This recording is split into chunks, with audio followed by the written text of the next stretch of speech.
땅에 떨어진 별이 무저갱을 여는 열쇠를 받았어요. 어떤 분은 이 부분을 놓고 어떻게 하나님이 무저갱을 여는 열쇠를 타락천사에게 주시겠느냐, 이런 분별을 내놨는데, 사실은 그 타락천사야말로 귀신들의 감옥을 여는데 가장 적당한 자가 아니겠습니까? 그렇게 보여집니다.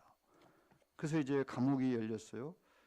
3절에 보시면 또 황충이 연기 가운데로부터 땅에 나오며 저희가 땅에 있는 정갈의 권세와 같은 권세를 받는, 황충, 메뚜기를 말합니다. 하지만 지금까지 보지 못한 메뚜기예요. 저희에게 이르되 땅의 풀이나 푸른 것이나 각종 수목은 해하지 말고 오직 이마에 하나님의 입맞지 아니한 사람들.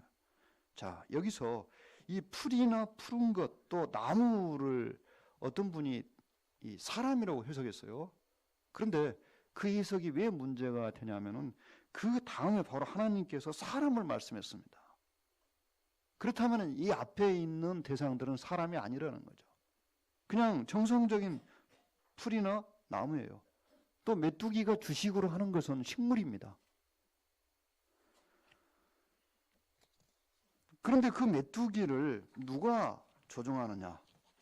귀신이. 감옥에서 풀려난 귀신들이에요. 여러분, 지금 과학 공상 영화에 우주에서 곤충들이 와가지고 지구를 공격하고 사람들을 공격하는 그런 영화들이 많이 나왔습니다. 그게 결코 이상한 일이 아닙니다. 그 영화를 제작한 사람이 성경을 알고 있는지는 모르겠지만 어쩌면 이렇게 7년 환란에 일어날 일과 너무나 비슷한 이런 영화들이 나오는지, 저는 이것이 하나님께서 이런 것을 통해서도 인간에게 요한계시록에 있는 이 말씀들이 결코 실현 불가능한 것이 아니고 사실이라는 것을 경고하고 있다고 봅니다. 지금 과학 공상 영화에서는 전례 없는 곤충들이 극성을 부리고 있죠. 그 곤충들이 사람을 지배하고 사람을 공격하고 있고 사람을 괴롭히고 있고. 그런데 그 시작이 어디에서 나오냐면 요한계시록에서 나오고 있어요. 그러나 그들을 죽이지는 못하게 하고 5달 동안 괴롭게만 하게 하시는데, 사람을 5달 동안 이 죽지 못할 고통 속에 몰아넣습니다. 사람들은 너무 고통스럽기 때문에 죽으려고 합니다마는 그날은 죽음이 사람들을 피한다고 그랬어요. 어떻게 죽으려고 하는데 죽을 수 없는가? 이해가 잘 안 가시겠죠? 하지만 하나님의 말씀은 분명히 사실입니다. 우리 주님께서는 이 성전 재건을 놓고 말씀하실 때 우리 주님이 오실 무렵이 될 때까지는 성전은 재건되지 않는다고 했습니다. 그런데 로마의 어떤 황제가, 줄리앙이라는 황제가 하나님의 그 말씀을 자기가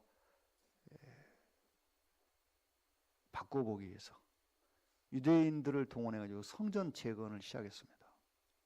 역사적으로 그런 사건이 있었어요.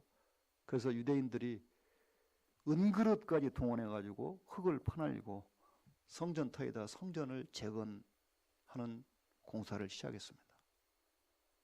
한참 성전을 재건하고 있는데 갑자기 땅에서 불이 솟구쳐 올라왔습니다. 그래서 공사를 하던 유대인들이 놀래가지고 뿔뿔이 흩어졌어요.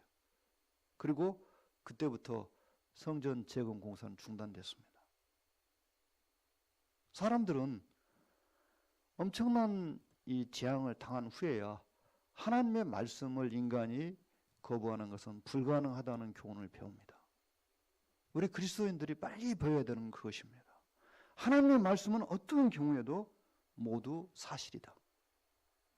사람이 아무리 노력을 해도 하나님의 말씀을 바꿀 수는 없다. 이것을 빨리 배워야 합니다.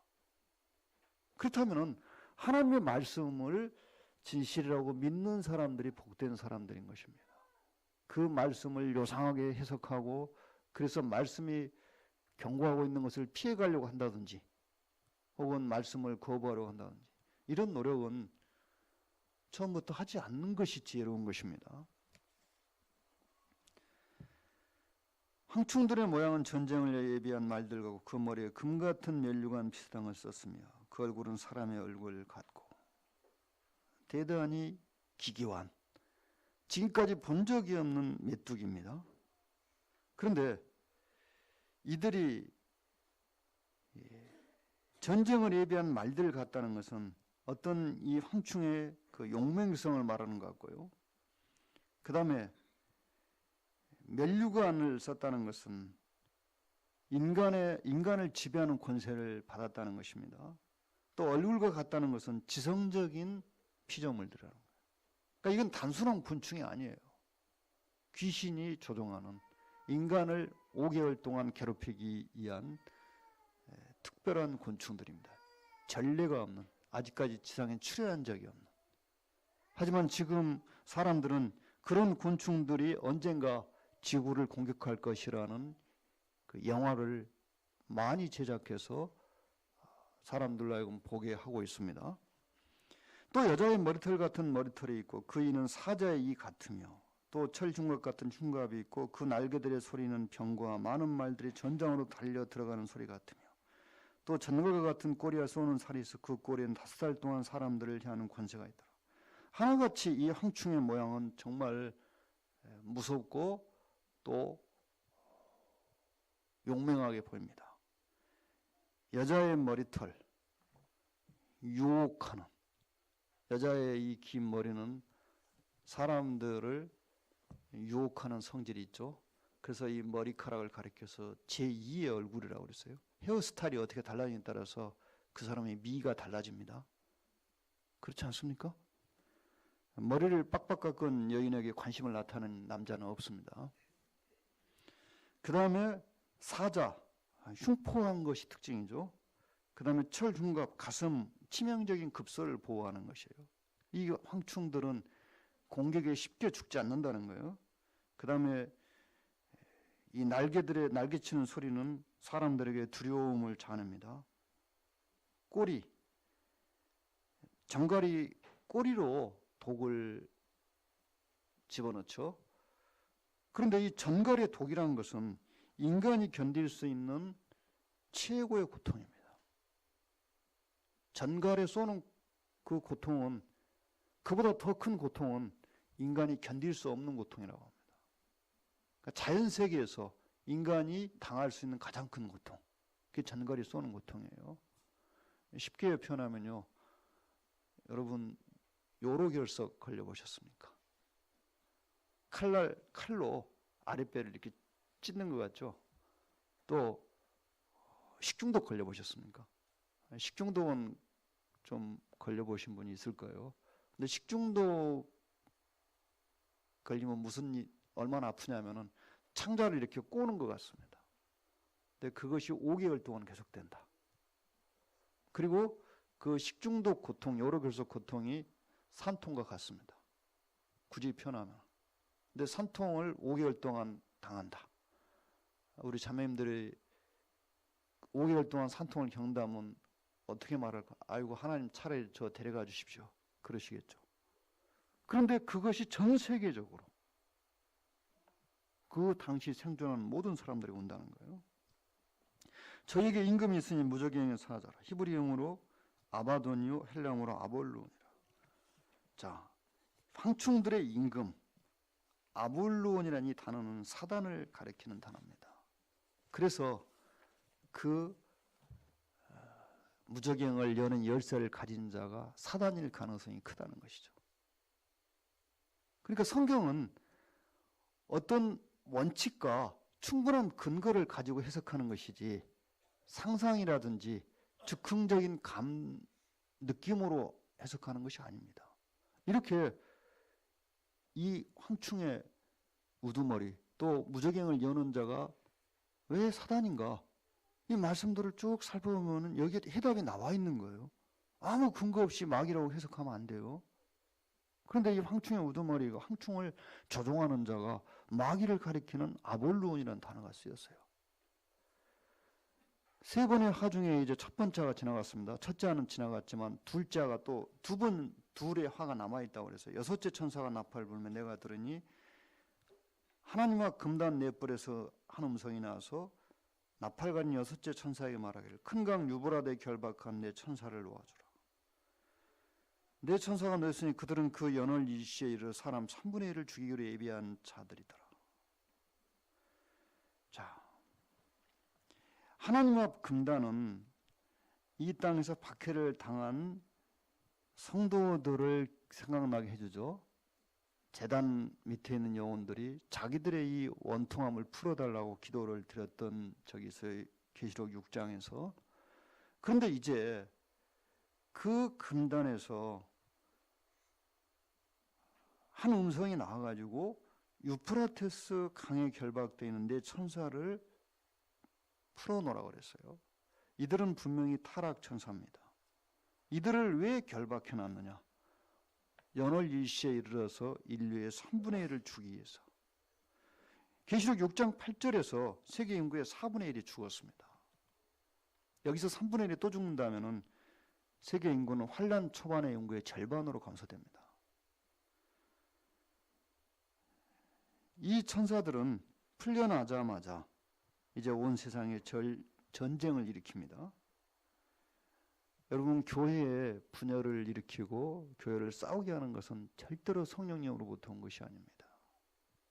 그것은 분명히 마귀 또 악한 영들, 귀신들로부터 오는 것입니다. 가정의 싸움도 마찬가지겠죠. 가정의 싸움도 자신들의 육신, 다스려지지 않는 육신과 혹은 귀신의 부추김에 의해서 부부싸움이 일어난다고 볼 수 있어요. 그러나 모든 부부싸움을 귀신 탓으로 돌리시면 안 돼요. 그리스도인들이 저지르는 실수 가운데 하나가 모든 잘못을 이 사단의 탓으로 돌리는 이런 경우가 있어요. 마병대의 수는 2만만이 내가 그들의 수를 들었노라. 2억의 군대가 마침내 출현하죠. 그 말들과 그 탄자들을 보니 불빛과 자주빛과 유황빛 흉갑이 있고 또 말들의 머리는 사자머리 같고 그 입에서는 불과 연기와 유황이 나오더라. 여러분, 현대 전쟁 무기의 특징이죠. 연기와 유황. 화생방 무기잖아요. 불. 이것이 현대 인류가 쓰는 전쟁 무기의 주요 파괴력입니다. 그래서 지금 그 전쟁에 쓰는 무기의 힘을 가리켜서 화력이라고 부릅니다. 화력. 그런데 이 요한계시록에 기록될 당시에는 화력이란 단어를 쓸 수가 없었어요. 전쟁 무기에 대해서. 어쩌면 이렇게 현대의 전쟁 무기와 일치하는 표현이 쓰이고 있을까요? 이 무기가 구체적으로 뭐라고 할 수는 없겠지만은 분명히 이 말들은 살아있는 그 가축 말이 아니고 어떤 전쟁 무기일 거라고 보여집니다. 가축이 불을 뿜고 연기를 뿜고 유황을 뿜을 수는 없잖아요. 이것은 무기라는 거죠. 전쟁 무기예요. 물론 이와 유사한 무기는 얼마든지 있습니다. 현재 이 네 천사가 동방의 왕들을 유혹해서 전쟁을 준비하게 하는 거예요. 이 세 재앙 곧 저 입에서 나온 불과 연기와 유황을 인해 사람 3분의 1이 죽임을 당하니라. 이 말들의 힘은 그 입과 그 꼬리에 있으니 그 꼬리는 뱀 같고 또 꼬리에 머리가 있어 이곳으로 하더라. 우리가 알고 있는 말은 절대로 힘이 그 입이나 꼬리에 있지 않습니다. 그렇다면 이것은 말 모양처럼 보였습니다만은 분명히 전쟁 무기라는 것이죠.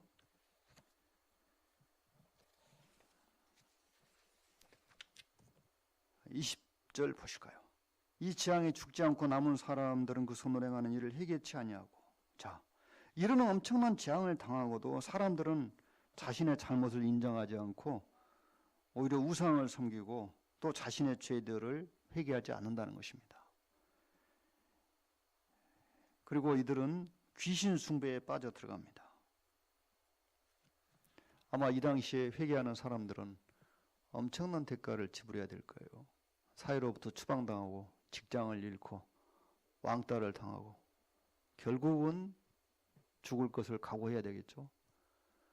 그러나 우리가 조심해야 되는 것은 어떤 대가를 치르더라도 죄를 죄라고 인정하고 회개해야 된다는 거예요. 그리스도인들도 마찬가지입니다. 그거 외에는 다른 방법이 없습니다. 죄를 해결할 수 있는. 자, 이 시간 여기까지 하겠습니다.